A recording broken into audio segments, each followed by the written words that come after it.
Let me tell you a third lie that we need to call these guys on. They claim to be the party of defense and patriotism.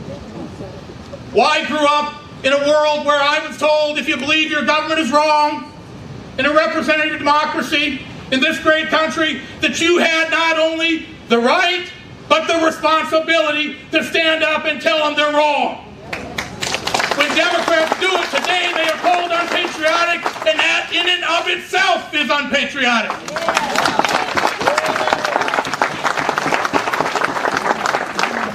George W. Bush has been no friend of the veteran of the military. He cut military construction 20%. He cut pay grades of the soldiers fighting in Iraq. He did not even support raising the death benefit from $6,000 to $12,000. Shame on him.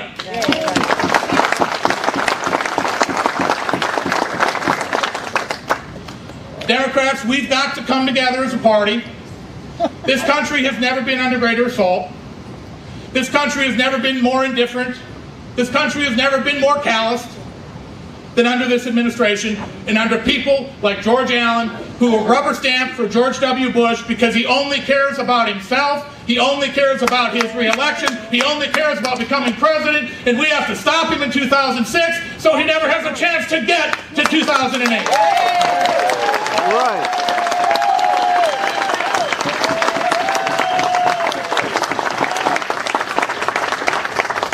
And I'm here tonight to talk about somebody that I think can do that.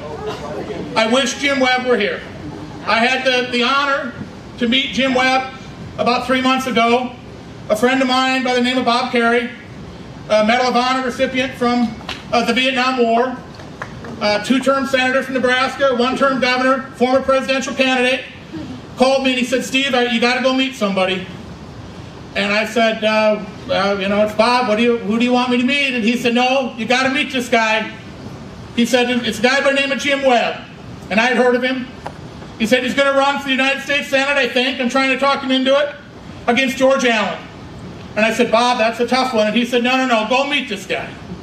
Go meet this guy. And Bob Kerrey told me something that meant a lot to me, because I respect almost no one more in politics than that man, who gave so much for the country, so much for his state, so much for our nation.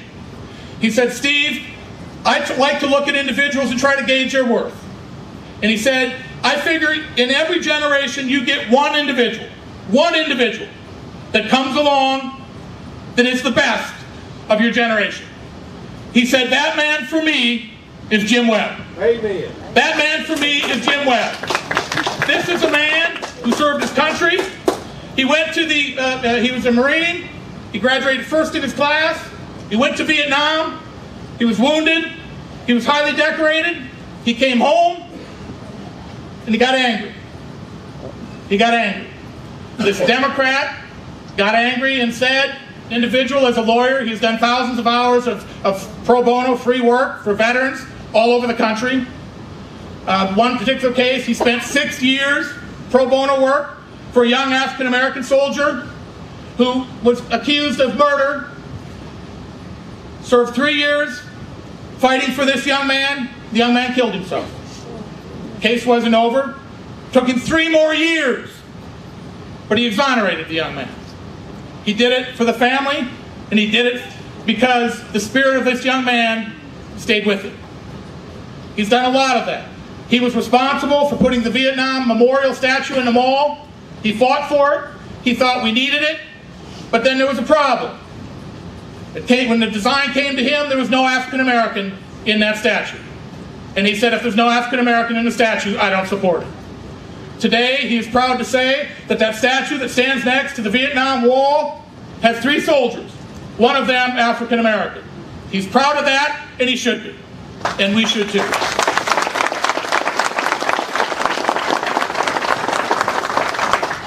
Jim Webb wants to be the next United States Senator from Virginia as a Democrat, in no small part because a few years ago he started writing a book called Born Fighter. It was a book about the Scotch-Irish and their influence on America. And in researching that book, he said, I had a bit of an epiphany. As I researched hundreds of years of my ancestors, hundreds of years of people who sweat and who died and who gave and bled for their country, he said they were all about equality. They were all about economic opportunity. They were all about having everybody share in the American dream and having a piece of the American pie. And he said, I knew that I was a Democrat. I'm a Reagan Democrat coming home. It's time to come home. He said, there's millions of me out there. I know who they are. But we got to come home to the Democratic Party. It is the party that moves this nation. It is the party that believes in the wealth of human beings, in the wealth of the human spirit, in the capacity, if we work together as a united country, not a divided one, we can truly change the world.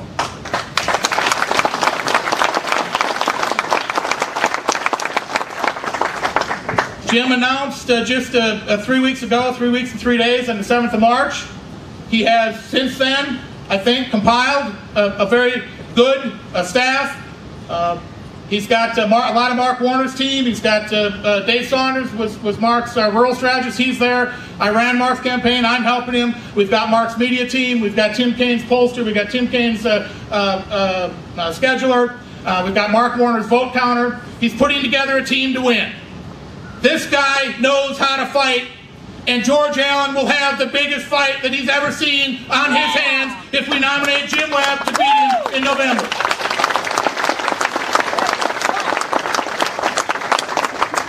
Now, we expect a strong primary.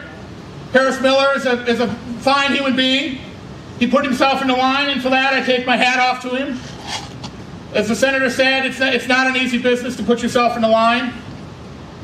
And we respect that, and we'll have a spirited debate. We will have that debate, we hope, with a fair shake. I've talked to Governor Warner, as I think everybody here knows. He's neutral in the campaign. He has said so publicly. We talked to Tim Kaine, the Governor Kaine. We went and met him in his office, and he looked both Jim and I in the eye and said, I'm neutral in this campaign. Go win it, because the bottom line is we have to beat George Allen.